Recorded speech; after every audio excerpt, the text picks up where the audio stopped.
Morning students, welcome back. So as we are doing communication skills unit 1, okay, so today we'll start with types of communication. So before starting our today's session, so let's have a small recap of what we have done in the last session. So in the last session we have discussed about what sentences. Okay, what is a sentence? A sentence is a group of words that is complete in itself. It contains a subject, predicate, okay, and it conveys a statement, question, exclamation, or a command. So basically there are four types of sentences. That is declarative sentence, okay, which tells something and ends with a period. Okay, the next one we had interrogative sentence, okay, which asks a question, okay, and ends with a question mark. Then we have exclamatory sentence which shows strong feeling, okay, and ends with a exclamation mark.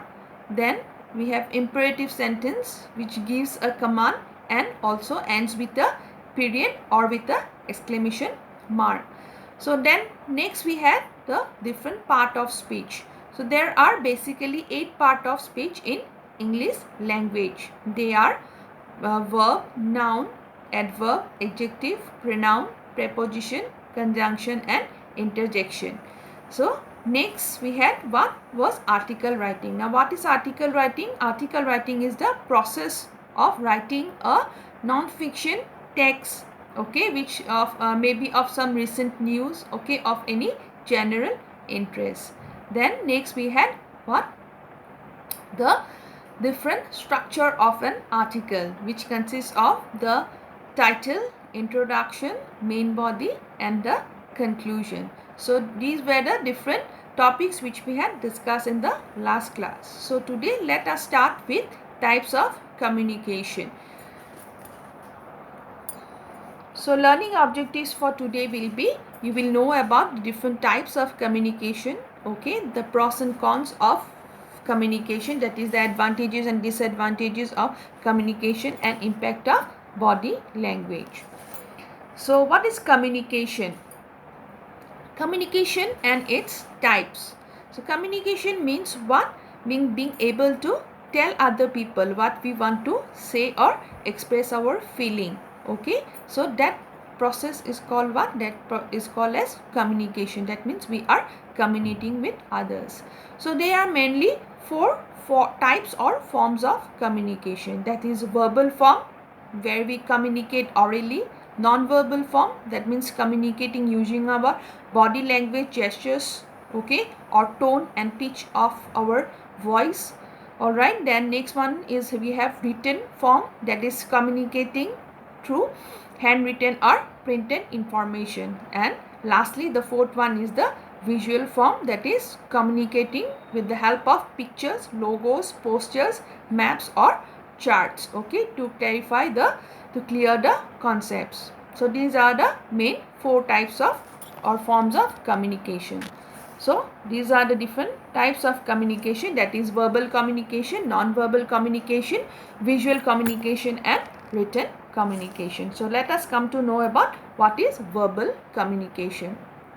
That is, verbal communication is that style of communication where we mostly interact with others through spoken words. So verbal communication is a type of communication where we interact with our people through spoken words. That means verbally, using our verbal knowledge, okay.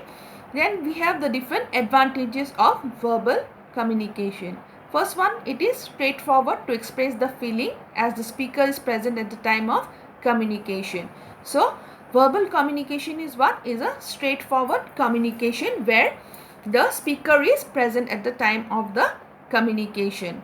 The next one is communication is mostly interactive as it gives the receiver a chance to clarify if anything is unclear. So verbal communication is mostly interactive as it gives the receiver the chance to clarify if anything of the message is unclear to them. Alright, then it is a speedy form of communication as there are no connection issues like telephone, call or internet, and mostly the sender and the receiver are in front of one another. So it is a speedy form of communication, as there are no issues for any telephone calls or internet connection, and both the sender and the receiver are in front of each other, present in front of each other. So we get instant feedback, as the speaker can see or judge the feedback of the audience. So as the sender is in front of the receiver, that is the audience, they can get instant feedback from the audience by looking at them, okay, how they are, whether they are receiving the message, intended message properly, okay, or not. Then fifth one is verbal communication is the preferred form of maintaining relationships. That means verbal communication is the most preferred form of maintaining relationships, okay, with the audience or with other people, okay, having a good rapport through verbal communication with the audience. Then next we have the disadvantages of verbal communication. So verbal communication has also got some cons which are listed beside. So firstly, it is not possible to communicate to people in different setup. That means a person who is in Japan cannot communicate to a person in another part of the world at a time where time zones are different. So it is not possible to communicate verbally in different parts of the world where time zones are different. That means a person in Japan may not have a verbal communication to a person who is in India, okay, because of different time zones. Then it requires proximity, that is the sender and the receiver must be at the same place, same time to communicate. So it requires proximity. That means in order to have a verbal communication, both the sender and the receiver had to be in the same place and at the same time in order to communicate. Then it often feels incomplete to keep records, as there are no permanent records for oral conversations. So it feels it is incomplete, okay, as there is no permanent records for oral conversation. There is no written that you have spoken this message, okay, there is no validity of what you have said through oral conversation. That means through verbal communication.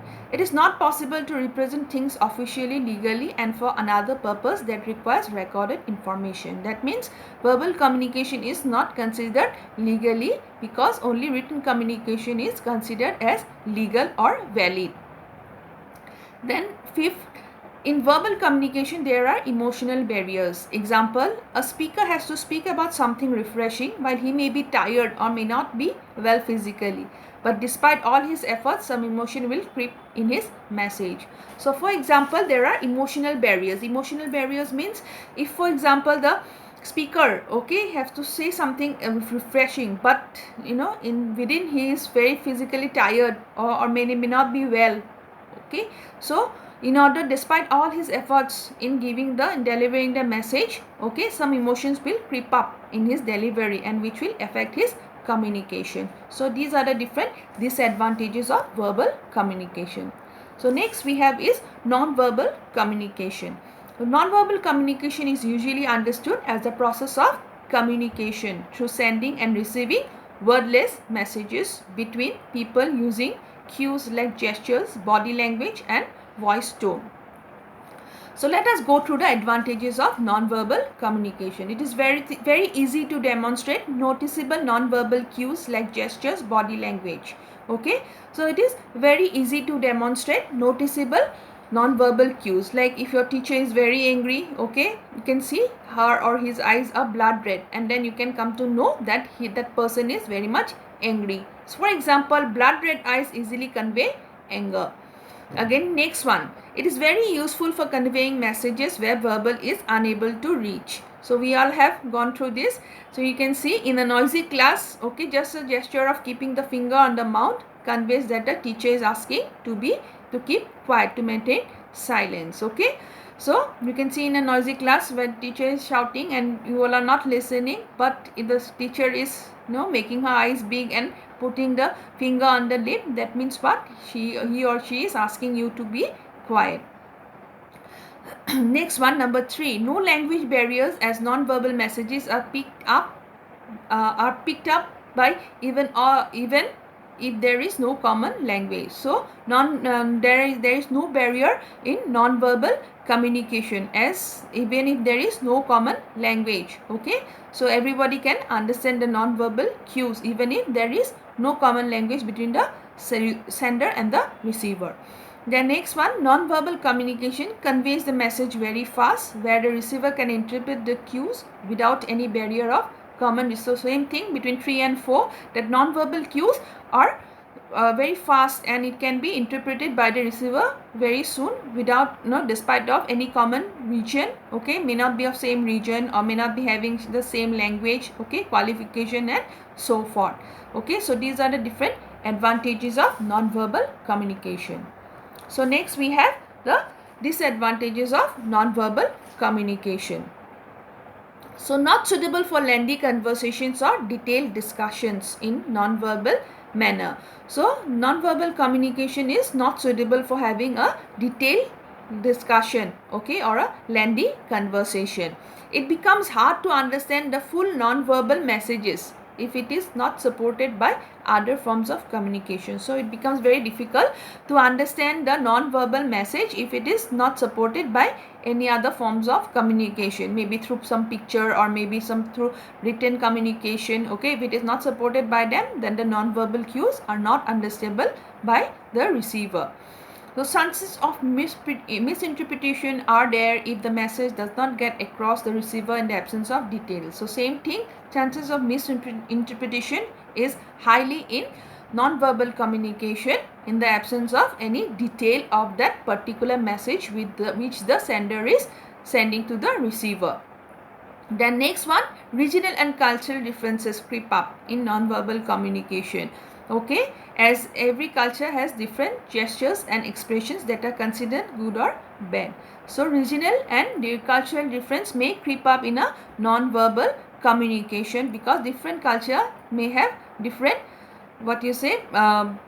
may have some good or bad gestures and or expressions, okay, which there may be some gestures or expressions which may be considered as good or bad. For example, in some Western cultures, women are greeted by cheek to cheek touching, okay, but in Eastern culture this is considered offensive. So you can see here in Western culture, women may be greeted, okay, women are greeted by touching cheek to cheek, but in Eastern culture it is considered as offensive. So you can see how non-verbal cues will creep up regional and cultural difference. So next we have is visual communication. Now what is visual communication? Communicating by the use of non-verbal mediums such as visual aids, posters, logos, signboards, hoardings and so forth are referred to as visual communication. So through the use of visual aids, okay, maps, logos, posters, signboards, hoardings, all these are the different forms of visual communication. That means through the use of visual aids. So there are certain advantages of visual communication. It reinforces other forms of communication such as oral or written communication. It makes the message more clear and understandable. So along reinforces means it helps the other forms of communication, okay. Orally, if you are speaking of something, some object, okay, say about the human body, all right, if the science teacher is speaking orally without any visual aid, you may not get the concept of what the human body, okay, but or the function of the heart, okay, if the teacher is speaking orally or you giving you notes, okay, written communication, but you may not have the clear concept of the heart, okay, but if the teacher shows you the picture of the heart, okay, or the functions of the heart through an animated video, it will help you more, okay, it will help you in having the concept more clear about the function of the heart. So you can see an example here. The working of a human body is best understood with the help of a chart or animation. So how it helps the different types of communication, maybe it oral or written. So it can explain things in the way which are not possible through words. A concept or message is better conveyed through picture than words. For example, a manager wants to show which year in the last decade the company made the biggest profit, then a graph will be more fruitful than a lengthy text report. So for example, a manager of a particular company wants to show in which year of the last decade the company had more profit. So instead of a lengthy text report, a graph will be more beneficial. So next one, it clears the barrier of qualification and language as the intended message gets conveyed successfully without any prerequisite of knowing a speedy language or a subject. So you can see it clears the barrier of any qualification. You do not have any high degree qualification in order to get the intended message through visual communication, and it gets successfully conveyed. Then next we have the disadvantages of visual communication. So visual communication is comparatively expensive as costs involved in producing the visual medium such as pamphlet, posters, logos, etc. Okay, so this is one disadvantage. Then secondly, visual communication requires specialized storing of things. Alright, it needs a specialized place to store the things. For example, a company carries out a charity campaign every year and it has some banners which has to be kept safe until next year. Now these banners require a specific place and a specific form of storage. Then next, number 3, preparation of visual aids consume more time. It is time consuming. While it is instant to say any word verbally, preparing a poster or logo requires much time compared to it.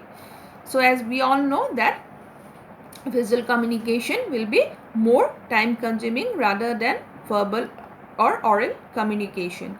Then visual communication requires some other forms of communication such as written communication to precisely deliver the message. So again, visual communication needs the help of other forms, that is the written communication, in order to precisely exactly deliver the message. Only with the help of the picture will not give you the clear idea of the heart.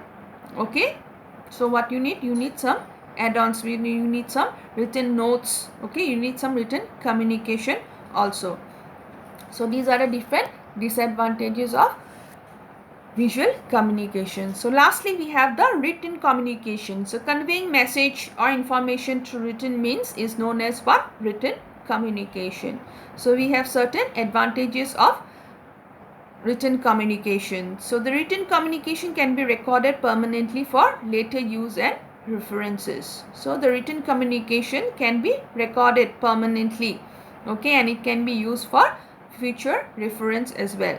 The written communication has legal standing than other forms of communication, such as for legal purposes the document must be in written form as per legal specification. That means the written communication has a legal standing, it has a legal validity because it requires written documents. Then a written message or document can be reused, duplicated, and can be used as many times required.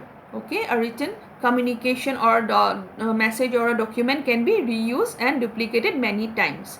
Then written communication can be produced in bulk or duplicated multiple times, which makes it possible to reach masses. For example, a book, okay, written by an author can reach its readers in millions across the world. Okay, so written communication is what? It can be produced in bulk and it can be distributed between different masses in all part of the world. The next one is written documents are seen as a representation of a company's ideology. So a written document are seen as what? As a representation of a company's ideology. Written pamphlets, posters, etc. build the image of a company in a positive and hence aid to the goodwill of the company. So written documents are what? Are considered as a representation of a company's ideology. So pamphlets, posters, okay, anything that builds a good image of the company in front of the public, okay, and it brings goodwill to the company. Alright, so these are the different advantages and pros of written communication. Now we come to disadvantages, okay, and cons of written communication. So writing requires person, hours, and also has other costs involved such as pen, paper, or electronic media like smartphone, laptop, network, and so forth. So written communication is a costly affair.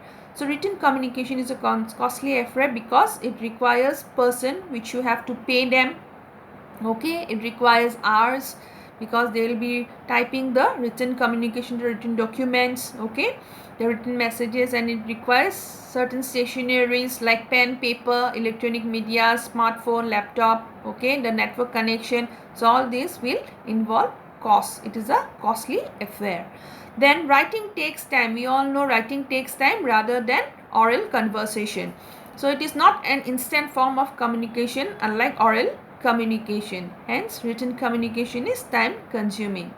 Written communication requires that the reader knows to read the document in the language it is written into. If the reader is illiterate and does not know the language of document, then the message will not get delivered. So in written communication, we have what language? We need the requisite, prerequisite qualification of the language. Okay, the receiver has to know the language in which the message is written. Otherwise, it will not delivered. It will not get delivered to the receiver in the correct form. Then written documents require a specific form of storage, which has again some cost associated with it.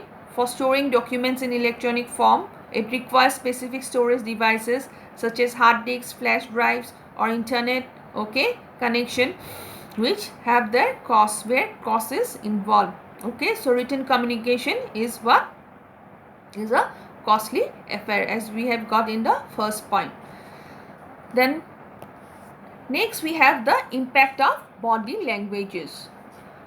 So impact means the way we talk, the way we speak, okay, so the way we stand, all these are considered as our body language. And we know that that 93% communication takes place without words, and out of 93%, about 55 contribution is of body language. So 93% of communication takes place without words, and out of 93, 55% contribute to our body language. So this fact makes that body language is the most important aspect of our personality and how our image is formed among people. So it is essential for everyone to know how to work on own body language so that we come across as a positive, helpful, warm and mature personality.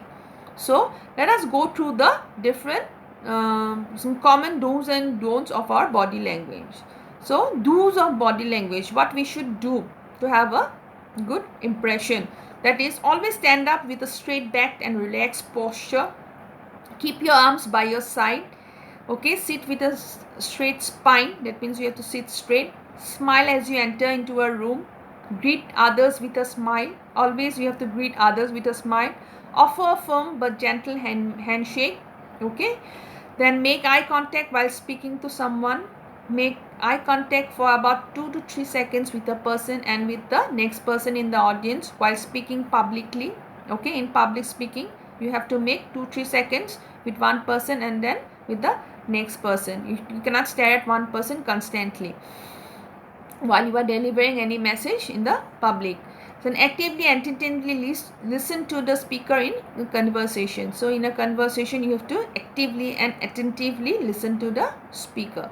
Nod, that means you have to nod if you have understood when engage in a conversation as a listener. So keep your shoulders relaxed and put even weight on both feet, that is, you have to stand solid, means straight, okay. So these are the different do's which you have to do using in order to have a good personality. Then don'ts of body language: do not fidget, okay, do not lean on walls, okay, of your or on your friends or any object, just leaning on the wall, okay, it does not look good. Don't fake your smile, smile genuinely. Do not drop your shoulders or do not slouch, dropping, just standing like a half dead person. Then don't fold your arms over your chest, which looks as offensive, that means you are not approachable. Then do not lean forward or backward while sitting, so you don't have to lean forward, no, or you have to put back and sit in a relaxed manner. Then don't look away while in conversation, don't keep on looking at some other things or outside while you are in a conversation. Then don't keep your hands in your pocket while talking. You should not walk also while keeping your hands in your pocket. Then don't get too close to listeners. Respect the intimate zones and the proximity rules. So you don't have to go too close to the listener. You have to respect, no, you have to keep the distance between your proximity, in which place you are standing, and the sender, and when the or the speaker. Okay, between the speaker and you have to keep the proximity zone. Do not touch your face repeatedly, so you don't have to groom your hair or touch your cheek or chin, no. Okay, when you are in a conversation. So these are the different don'ts of our body language. All right, so next, okay, let's have a small recap of what we have done. So today we have learned about the different types of communication. So first one we got is the verbal, or which is also known as oral communication. So under verbal or oral communication, we have meeting, teleconference, and informal talk, video conference, oral presentation, okay, just like we are doing, discussions, telephonic talk, public speaking, lecture. All these will come under one, verbal or oral communication.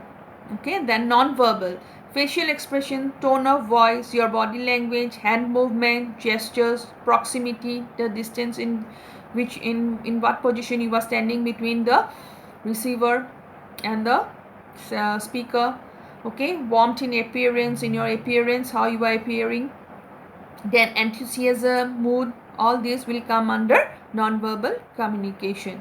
Then we have visual communication, logo, signboards, signs, signal, charts, graphs, images, pictures, okay, illustrations, cartoon animations, all these will come under visual communication. And lastly, the written communication, a letter, okay, in a printed form, email, yes, electronic form, fax, magazine, article, book, documents, report, notices, newsletter, business card, okay, media release, legal documents or manuals, all these will come under written form of communication. So these are the main 4 types or forms of communication. All right, please go through the video once again. All right, and then I will give you some assignment on the topic which we have covered. Please do it.